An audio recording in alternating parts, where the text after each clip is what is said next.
light of God, light of the universe, light of creation.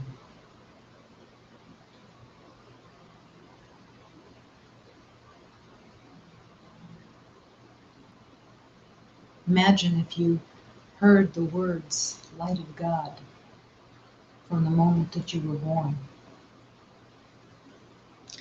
and that it was acceptable to be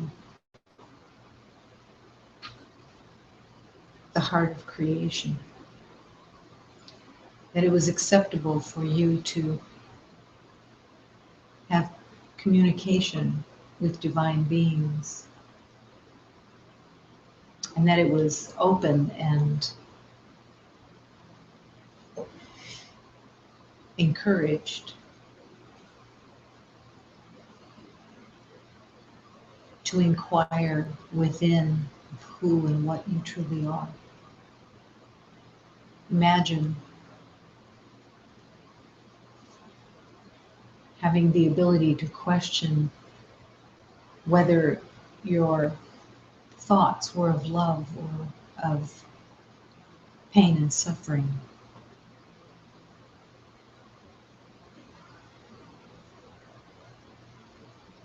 This is the holy place that beloveds discover when they realize that the world that we have lived in can't be the truth, can't be the truth of existence. And beloveds begin to question, begin to inquire, and begin the journey of seeking. Seeking doesn't always come from misery.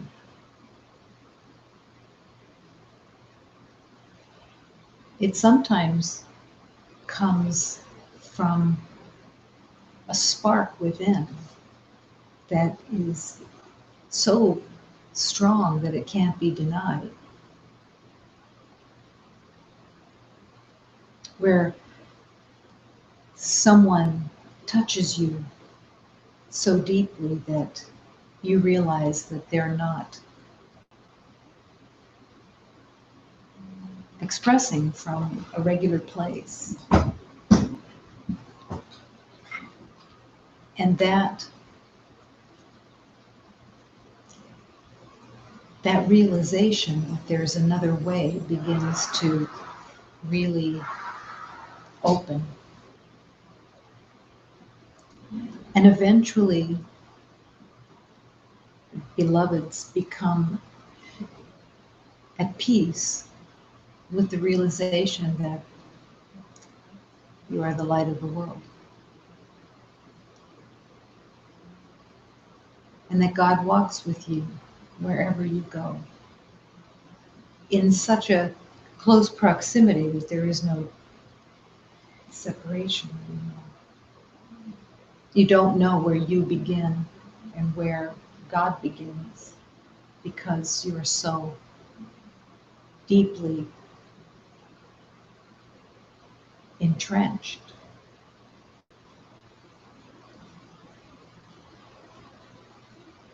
Imagine a world where instead of calling friends for opinions, that you turn to God immediately, because you want the true answer. You want the straight answer. You want clarity, and you turn to clarity.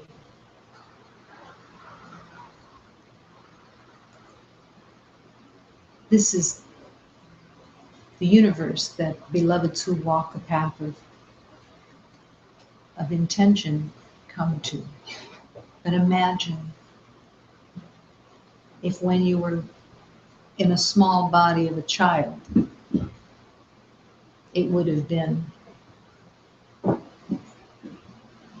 someone calling you the light of God,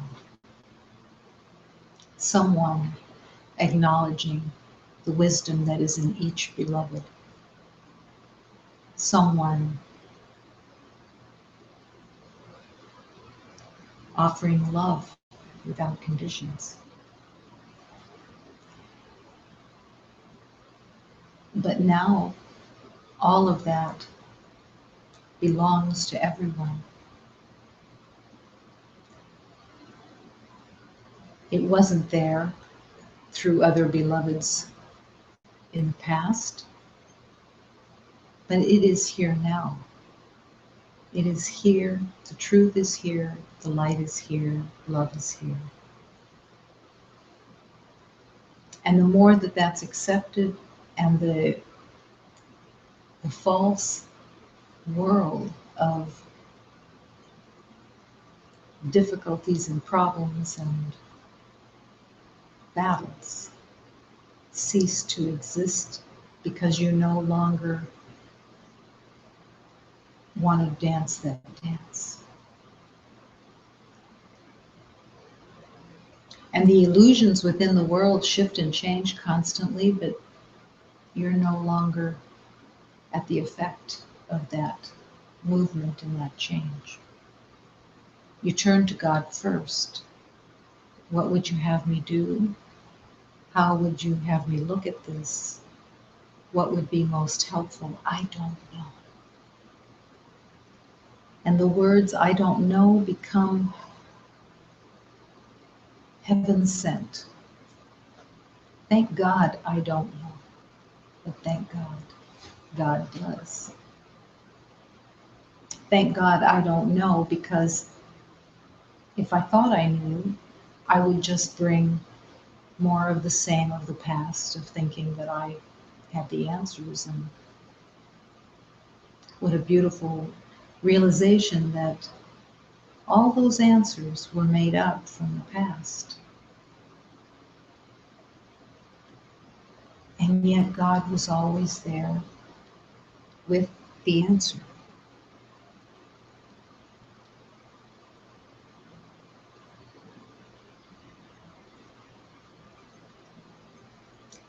And to accept that you don't have to do anything to be in God's grace. There is nothing that you have to do except say, yes, yes. Show me the way, I will follow. And I will accept my inheritance. I will accept the inheritance of love that God has held. It can be that simple. It doesn't need to be a complicated existence.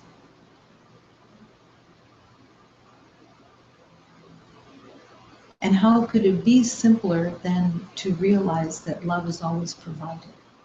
Love is always here. And the answers are always available of what's most helpful. It's just the getting out of the way. Putting the mind aside, giving the heart to God, and letting love lead. Simply, perfectly. All is provided. You are the light of God. Be that child now and accept that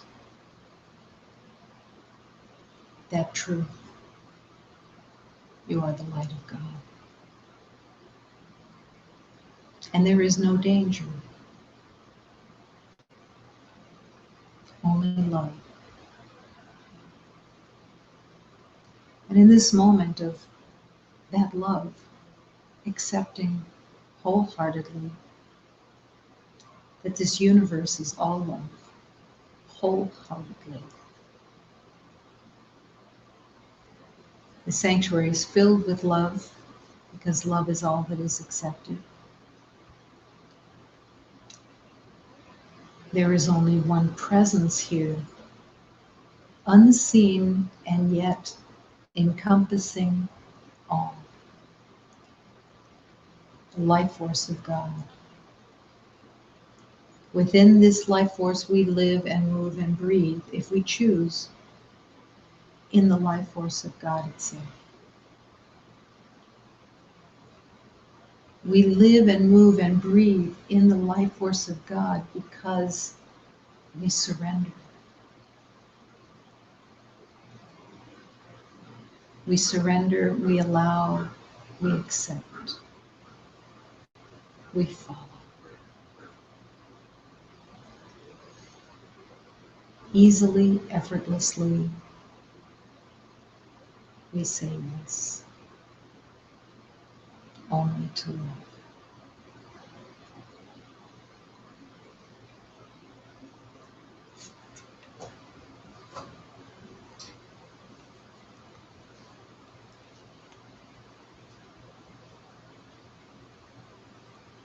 When I feel this pain inside and I find nowhere to hide, Mother, rain your love on me. Mother, rain your love on me. Mother, rain your love on me. This sorrow now imprisons me. Somehow I need to be set free. Mother, rain your love on me. Mother, rain your love on me. Mother, rain your love on me. Heal me of my hurt and fear.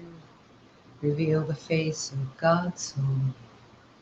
Mother, rain your love on me. Mother, rain your love on me. Mother, rain your love on me. The safety of a mother's care, for Jesus it was always there. Mother, rain your love on me. Mother, rain your love on me. Mother, rain your love on me. Thank you for the love you give in compassion for your son life. Mother, rain your love on me. Mother, rain your love on me. Mother, rain your love on me.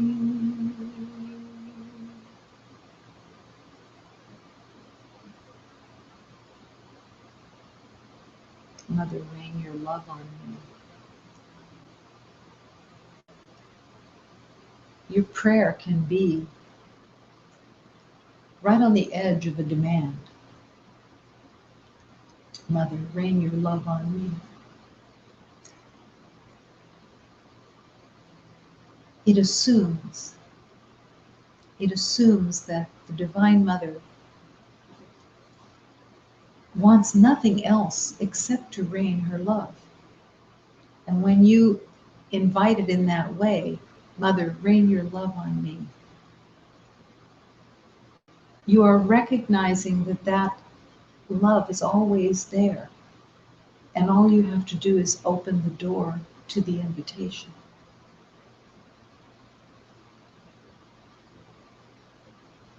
In this place, you are assuming that that love is always there. And we are called to assume that that is true because it is true. Love is always waiting. Peace and harmony are always waiting right here. It's right here, always. Waiting for your invitation, waiting for your yes. Love cannot impose itself on anyone. We have free will, and when we choose battle, when we choose judgments and opinions, that's what we choose. And love can't enter because love wasn't invited. Judgment was invited. And free choice is what makes the decision. There is an element within most beloveds that would like it to be different, that rescue would be available, that you could say no a million times and love would just beat down your door. Say, I'm not listening to that. I'm grabbing you, I'm taking you. But we can't be rescued because we do have free will. And the choice must be, Mother, rain your love on me. I want the truth. I want to be shown the truth. I want to be led by the truth. I want to learn of love. Show me. Those intentions, those words sometimes are so resistant within. I will not ask, I will not pray, I will not want, out of fear. If I am longing, I could be disappointed. If I touch into the place so deep within that this is all that I want, please hear my prayer. The fear that it will not be heard, that it will not be answered. And the ego has a field day. All right. The ego says, I've convinced this ego identity that God probably won't answer. So they won't ask.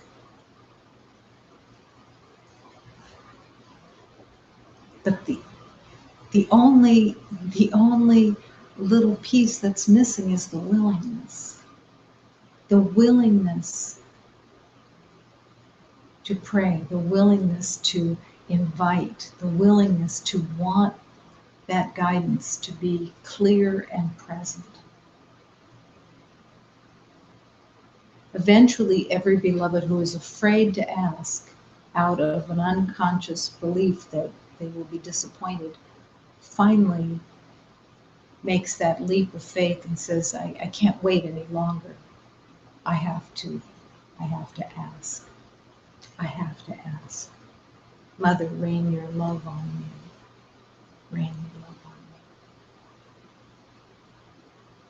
Let the prayers be heard.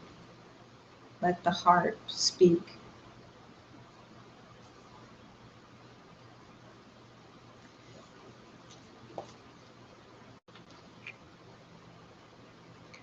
Only for your love, my Divine Mother, only for your love and for the healing I ask you for the faith and for the charity of being healed.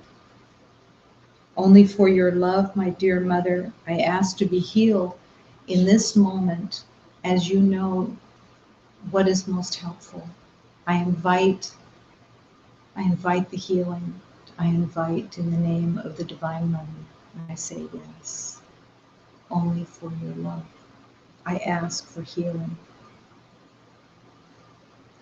Apenas por vosso amor, apenas por caridade, a vos te damos louvor, ó Virgem da castidade.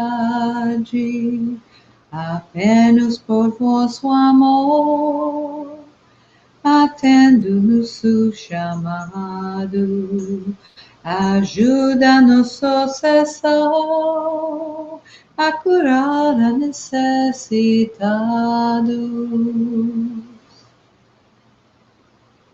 Heal what is necessary. I can't even know all of the misbeliefs and lies that have filtered through this life. I can't keep track of them. I can't know them all. Heal what is necessary. I put myself in your hands And I ask for healing of everything that is false, everything that I made up. Heal it all. Heal what is necessary. Trust in the divine.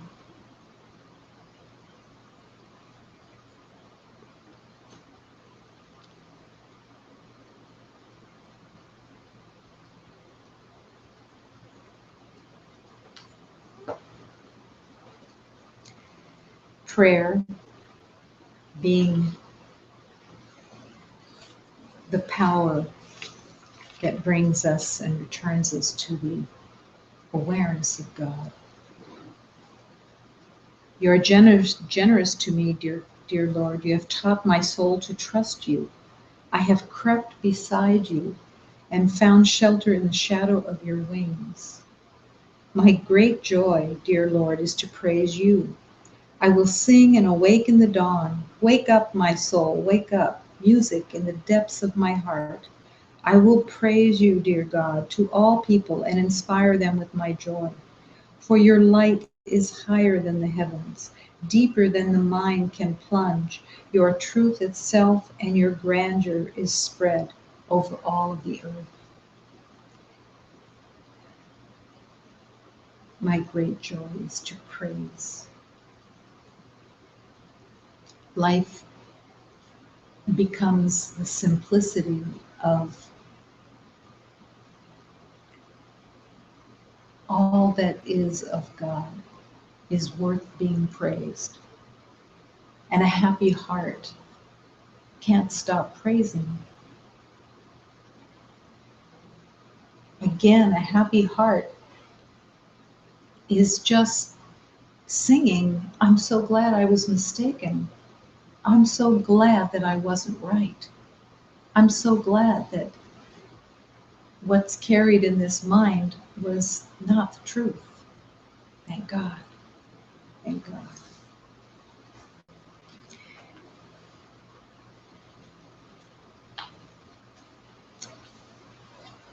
Lord, through all generations you have been our strength and our home.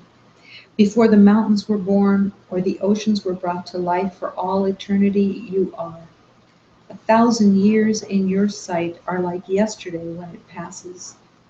You return our bodies to the dust and snuff out our lives like a candle flame. You hurry us away, we vanish as suddenly as the grass. In the morning it shoots up and flourishes, in the evening it wilts and dies. For our life dissolves like a vision and fades into air like a cloud. We live for 70 or 80 years if we're strong, years filled with pain and suffering, they pass and we fly away. Teach us how short our time is. Let us know it in the depths of our souls. Show us that all things are transient, as insubstantial as dreams, and that after heaven and earth have vanished, there is only you. Fill us in the morning with your wisdom. Shine through us all our lives. Let our hearts soon grow transparent in the radiance of your love. Show us how precious each day is. Teach us to be fully here and let the work of our hands prosper for our little while. This prayer opens the doors so that you can be no longer afraid of time or passing. That the truth is that we all will drop these bodies, but this divine spirit continues in perfection, untouched, unharmed, unchanged, free. I remember when Jose would talk about passing, and he would be anticipating that he could do and travel so much easier and be there for every beloved so much easier without having to deal with this apparatus that he was walking in. And it allows to look at the body as that vehicle of help for a while, but that it never needs to be attached to. That the spirit, the heart, the soul, is vibrating within and is all that you are, perfect and whole in God's love and light.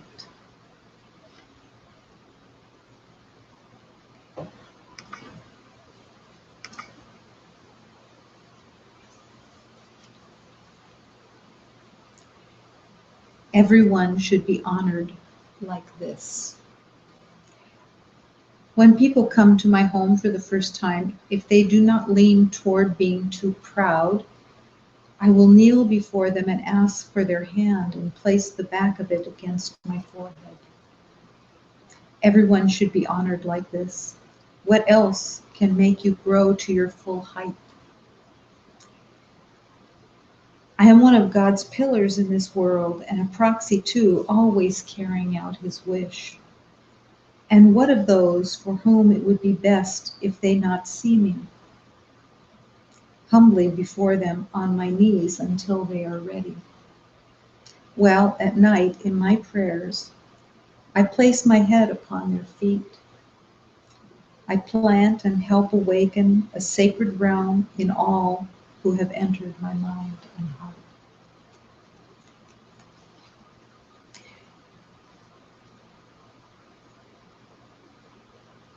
Everyone should be honored like this. And this is the capacity that every beloved in remembering, in letting the heart open and the mind be freed, realizes that the honoring of every beloved is the grace and the blessings of being on this earth plane. That you love so deeply that you must honor every beloved. And when you're honoring every beloved, what room is there for judgment or opinions? It's just the beautiful space of honoring. And in that honoring, you are so connected, so one with all creation, just in your honoring. It doesn't seem to be that in the world there is a big calling to honor. How can beloveds honor another when their belief is that they must win and that there isn't enough and you have to fight for what you need to get? The happiness in honoring says, I've left that belief and I am now walking among the flowers with my Blessed Mother. And I have the capacity to honor every beloved because it is what God has asked to do.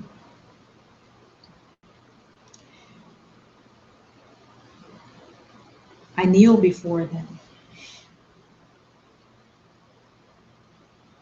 I kneel before them because I have no more competition with them. It's impossible to honor anyone when you believe that you're in competition with them. When you're in competition for identity or being better than, or believing that only through competition do you win. And then you finally discover there's nothing to win. Absolutely nothing. I've said before that if you absolutely did nothing to improve yourself in this lifetime, you would still be absolutely perfect. Because you are perfect 1,000 years before and you're still perfect. You're perfect 10,000 years before. You've never had to prove yourself. But this world has said, yes, we do. And the game was played. But now in this lifetime that you can actually embrace that there is nothing for you to do to gain your worth.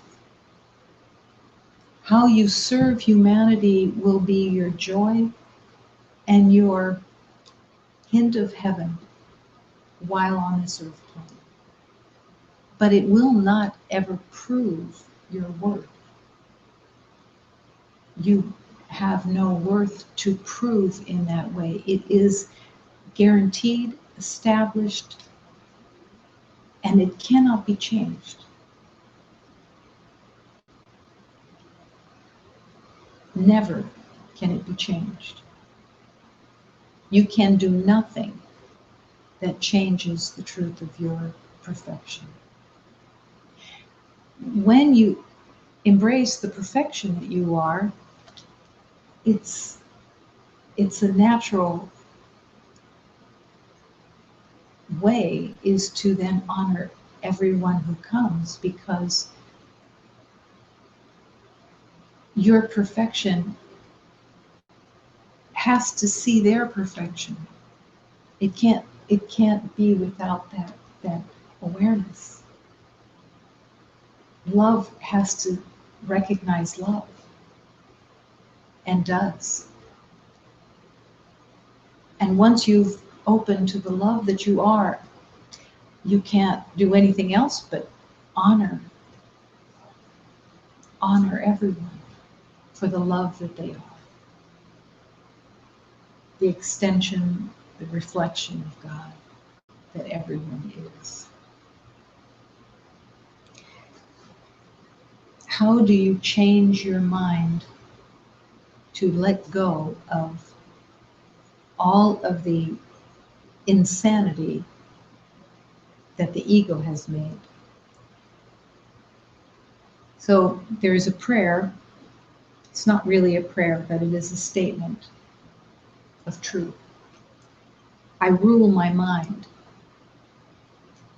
which I alone must rule.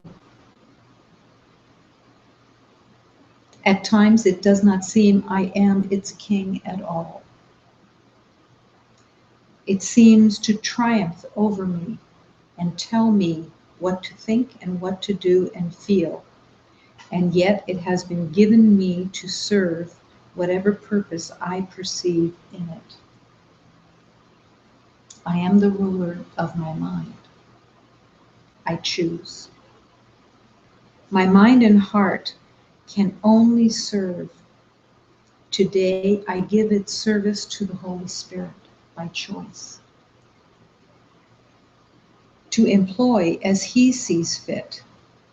I thus direct my mind and my heart, which I alone can rule.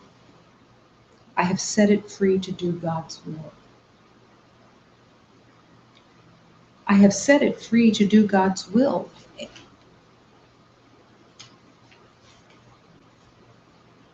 To realize that you're here to set your mind and heart free.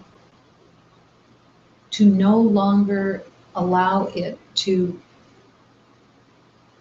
triumph over you. To tell you what to think or what to do and feel and how and what it's really for. The beauty of this teaching is that it doesn't say, I know what to do and think and how to feel. I'm the decider. In actuality, the true self is never not being told what to do and what to think and how to do it. It's either the ego or it's God. There is no I that is in charge of the mind. There is no I that is in charge of the heart. It is either the ego's domain or it is God's. Either service of pain and suffering or service of love. And each beloved will eventually find that, oh, I thought I was in charge, and then I had to surrender to God what I was in charge of. But we discover that, no, we weren't in charge. We were a slave of the ego or the servant of love. And there becomes the big choice. I rule my mind, which I alone must rule. But it does not seem I am its king at all.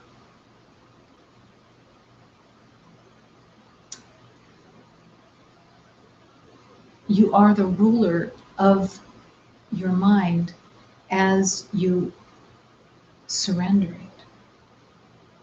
As you give your mind over to God. What would you have me say? What would you have me think? How would you have me look at this? And then in that calling, in that prayer, in that wanting to serve the truth of love,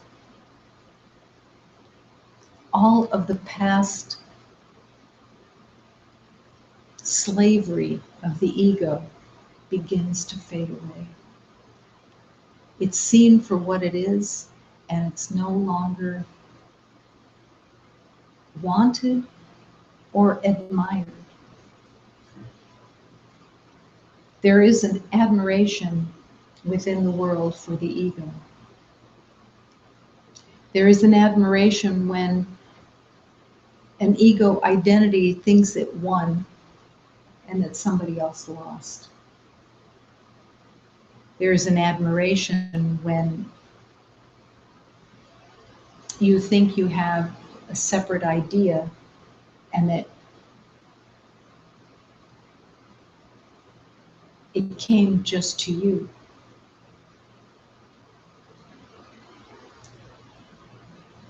There is no just you. Every thought that we have travels and affects our world. You have the opportunity and the power within you to bless and bring God's grace to everyone that you meet.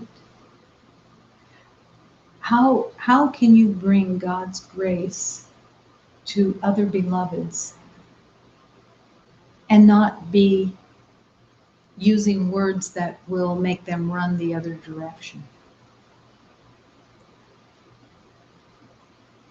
Peace and harmony and compassion that you can bring to others begins to set them free. Peace. To be at peace yourself and to bring that peace to all that you meet. Because when you bring peace, you bring an open heart. It's impossible to bring peace unless your heart is open. Because peace depends on your not being afraid, not being concerned, not being worried. Because your faith is in God that you are held. And that you may not know why or what is needed in the moment, but you will be shown because you are loved. And because you've asked, show me the way. Show me what's most helpful. I'm ready to follow. Every thought you have makes up some segment of the world that you see. Now this is a a teaching that allows a deep contemplation. Every thought you have makes up some segment of the world that you see. It's so stunning that the power of the mind is so powerful that it actually translates to what you see, so that you can actually see whatever is running, and what beliefs are running, you can see them in your world. The gift of that, the only gift of that, is that you can see it. That when there is turmoil or upset, it reveals itself to you. And if you can make the connection that that is from your own mind, then you have the power to transform that with the Holy Spirit. That you're transforming from within a belief that is running in your world. That you can heal the thoughts and the beliefs from the mind and change your world to peace and harmony. It is with your thoughts, then, that you must surrender and question if your perception of the world is to be changed. Do you have that much power to change the world, your world? Yes, you absolutely have that power. And God is the source of that power. God is the agent of light that can change your world and change through your mind. Every moment you have the opportunity of changing your mind. Every moment. Is it worth it to change your mind? Absolutely. Is it resisted? Yes, most of the time it is resisted, because there is a deep attachment to, I'm right, I know. And all that the Holy Spirit asks is to just step into not knowing, just for a little while, and let the Holy Spirit open and show you the way. Are you worth having the Holy Spirit show you the way? There is no question. If you doubt your worth, it will be painful. But there is no doubt about your worth to all of love. No doubt of worth at all. And all you have to do is align with that worth, not deny it. Not deny it because something shows up that says, this is a battleground. And say, no. I give it to God and the battle ends. There is no battle in God. There is no battle in love. And there is no danger. Nothing is in the way of love in that willingness. Nothing but your own thoughts can hamper your journey. Nothing but your own thoughts. How many years did every beloved look outside to see where the problem was? We all did.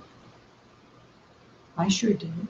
I looked outside constantly, whether it was other people or situations, circumstances, geographical, doesn't matter what it was outside. and to realize and to accept the teaching. Nothing but your own thoughts can hamper your journey. That teaching is breathtaking. Nothing but your own thoughts can hamper your journey. It's not an accusation. It could be taken as an accusation. It could be taken as a condemnation. It isn't either. It's a statement of truth, so that every beloved can wake up to this statement of truth and begin the journey of recognizing, I have to give these thoughts over to God. I have to surrender these thoughts, because these thoughts are what are hampering my journey. I keep praying to be healed, to find the way. And now I have an integral piece of the puzzle. It is through my own thoughts that I hamper my connection with the divine.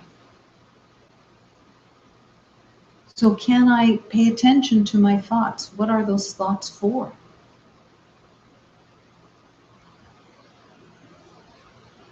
Am I willing to look at the thoughts and question their validity and their necessity?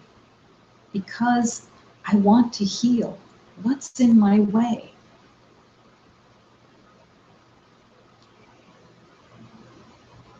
Every beloved has different reasons why they believe that they're not connected. But it all comes back to self-sabotage of thoughts. You aren't less likely to find your way to God because of the family that you came into incarnation with. Whether they were aligned with truth or not, none of it means anything. You are not limited in any way except by the thoughts that run the mind. And thank God, once this is in your awareness, you can choose what thoughts are going to be given honor. There's a term called secret thoughts, private thoughts. And in secret thoughts, in private thoughts, there's a belief that runs unconsciously that says, as long as I have them in my mind and nobody else knows about them, they don't affect me. But this isn't true. There are no secret thoughts. There are no thoughts that you can hold in secret and not affect you, because they are affecting your heart, and they are closing your heart to the truth of love. They are not without consequence. They're not a punishment. They're not a sin. They're not a condemnation of any kind. They're just not the truth that's being held within the mind and the heart. They have no purpose other than to close the door. So this teaching, nothing but your own thoughts can hamper your journey, is just saying, okay, now this is where the source is that keeps you from your heart. And now you can make that choice. How perfect is that? I can now choose. I can choose whatever thought, and I can question that thought and say, does this have value? Is this of God? I don't want it. I want only thoughts of love. I only want what's most helpful. You have no conception of the limits you have placed on your perception and no idea of the loneliness and all that you see coming from that perception. You have no conception of the limits you have placed on your perception. When you open your mind to the truth of love and you have no opinions, your entire being begins to expand. It's all the thoughts. Imagine the thoughts of separation, thoughts of worry, thoughts of assessments, and I know this and I know that. All of that has this limitation on your heart and your mind. And until you can accept that, it just keeps on running. And then there's a question of, why am I miserable? It's an astounding place of recognition to realize that no one out there made you miserable, that it was not out there, that it was just a story that ran in your mind through lifetime after lifetime of being separate from God and having concepts and perceptions that prove that you're separate, when none of it is true. To surrender your perceptions. I could see peace instead of this. Can I see peace instead of this? Yes, and I want to. And I will not stop until I see peace. I will refuse every thought that is not peaceful. Will fear come up while you are rejecting your thoughts that are not peaceful? Maybe. But you don't have to listen. The truth of love is not knowing. Not knowing. It's so simple. Can you stand to be in the not known? I don't know how to look at this. I don't know what this is for. And just rest there in trust of God's grace. That's the leap. I don't know what this is for. And I'm just resting. There's no danger in not knowing. You could rest there for days after days after days and not be at the effect of all these old perceptions and all these old thoughts that absolutely rule your mind. You're not its king. You're being run by various thoughts of made-up stuff. There's nothing more surprising than to spend a day making up ideas about something, outcomes, scenarios, but you're making them up. And then you find out that everything that you made up was completely not connected at all to the situation. Your thoughts were so outrageous compared to what the situation was, and you just made up a whole thing and lived with it for a couple of days and suffered. And then you find out that it wasn't the truth at all. Just one of those could turn you away from the ego forever, because it's such a remarkable realization when you've spent 2 days making up something and there's no truth there. And what it can do is that it can open the door finally to say, what would it be like if I trusted in God instead of what I just made up for 2 days in my mind? That I could actually put myself in the hands of God and say, show me the way. I don't know where I'm going. Show me.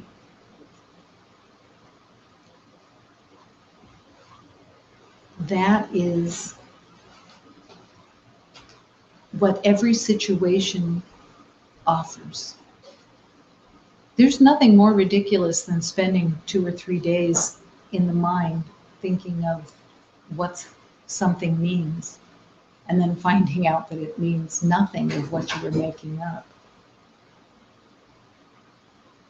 It's ridiculous in its insanity. To be in that place and recognize the insanity can be like hearing the best joke in the whole world. That finally there's laughter because what you made up had no reality. And you finally raise the white flag and say, I haven't got a clue how to walk in this world. Show me the way, because I'm insane. My mind is insane. It's very, very liberating to realize that your mind is insane and that you don't have to go there anymore. That love is waiting to lead you, to show you, to teach you, and to correct your ideas. The word correction is, for most, a word that is not wanted to be in the vocabulary. I don't want correction. Correction says, I'm bad, I'm wrong. I don't want correction.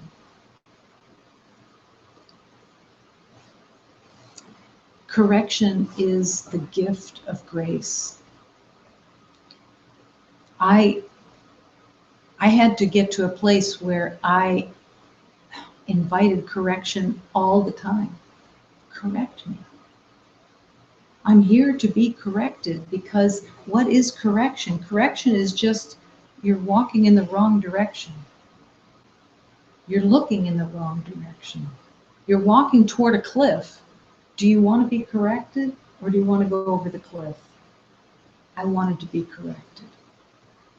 I wanted the truth to correct my insanity, and be so happy that it was just insanity and not the truth.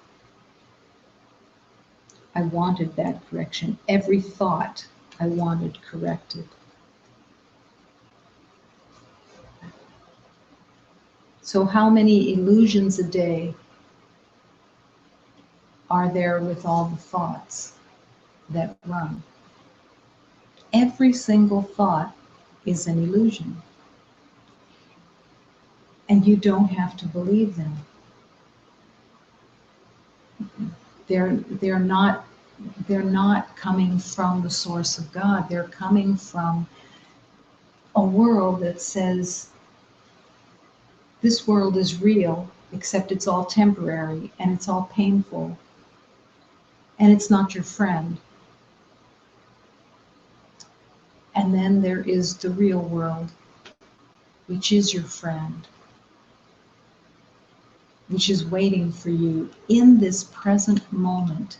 It isn't someplace else, it's here, right now, in this present moment. And all that you're being asked to do is to let go of what you thought you knew, which means the past. The past is not going to give the answers of peace and harmony and joy. It can't. So every time there is oh, I know that.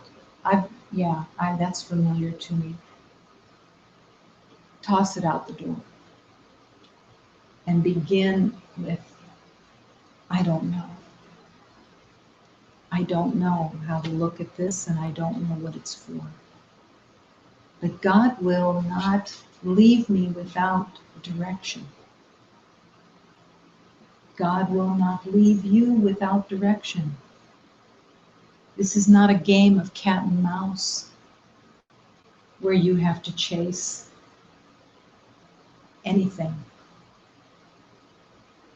Mother, rain your love on me. I want to be set free. And I want to let go of the pain that is caused by the belief of separation that is running in my mind. I cannot be separate from the truth of love. I'm one with all creation. And when you use that word I, it is the I am of all creation. Not the little me that thinks it knows something separate. Only love. The self that needs protection is not real.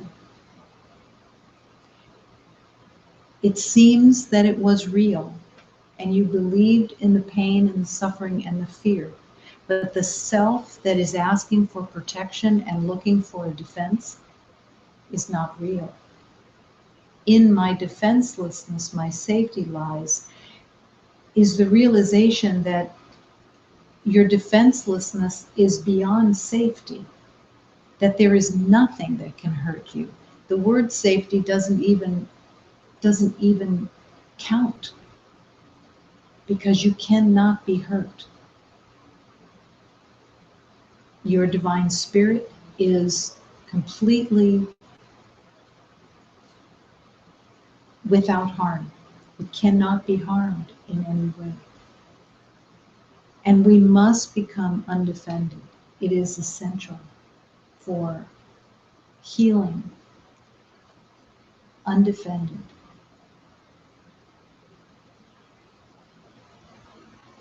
It doesn't matter what you believe the defense has to be against.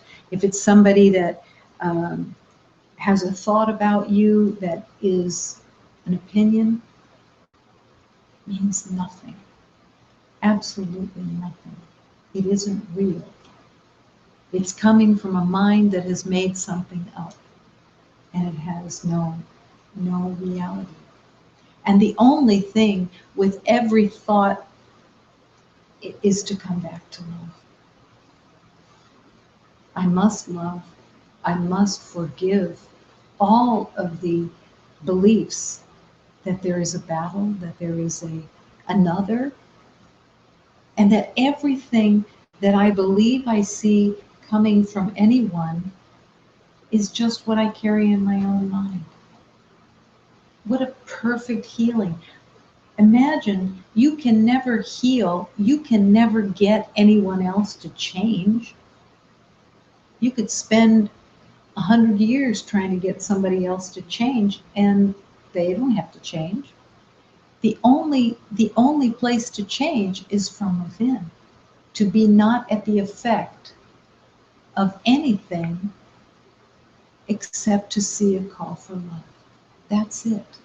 And that's where your peace is, always.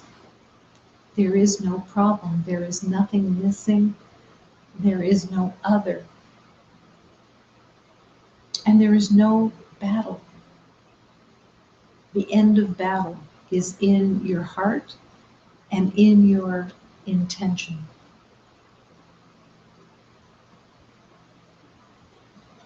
Imagine, without a defense system, how easy it is to honor others, to be humbled, to serve and honor each beloved. Because they have nothing that can touch the truth of your heart and the truth of your spirit. Nobody can have an opinion, nobody can have anything that can do anything to you. There is nothing to defend. You are whole in the truth of God, and there is no other way that you can be. Every decision you make stems from who and what you think you are and represents the value you place upon yourself. If you're worried about something, it's coming from the past. You learned worry. You were reflected in worry. You saw worry everywhere and believed that it was legitimate. But now it's the time for worry to be put on the shelf with the rest of the ego's games and to really ask and affirm what you think you are and align yourself with the only truth. You are God's creation. You are the light of God. These are not words that are thrown around and made into greeting cards. This is the truth of your being. You are the light of God. You are perfect, you are whole, and you are innocent. And that is the value that you are called to put upon yourself in agreement with God. Everything else is just made up. But own that you are the light of God. And own that everyone is the light of God. Own it and put your value in it. And refuse all ideas of opinions that are coming from the world. They don't mean anything about you. Not at all. You are the light of God.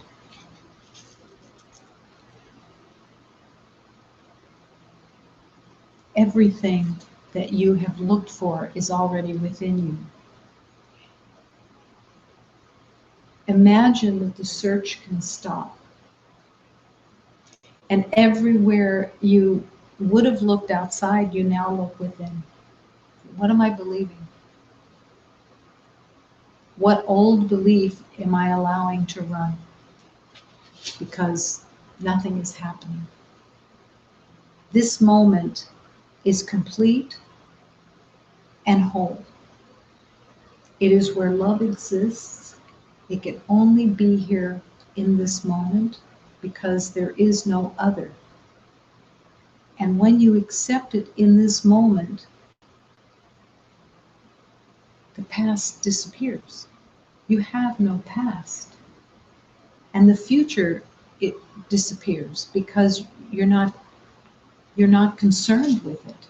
You're here, enjoying, living, basking in the light of God.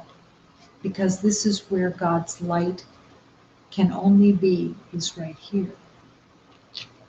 There is no other time. And if your mind is thinking about what's going to happen and what you need to do and all of those things, you can't be present. And this is where you exist, and this is where love exists. Right here, right now. All of love. All of love.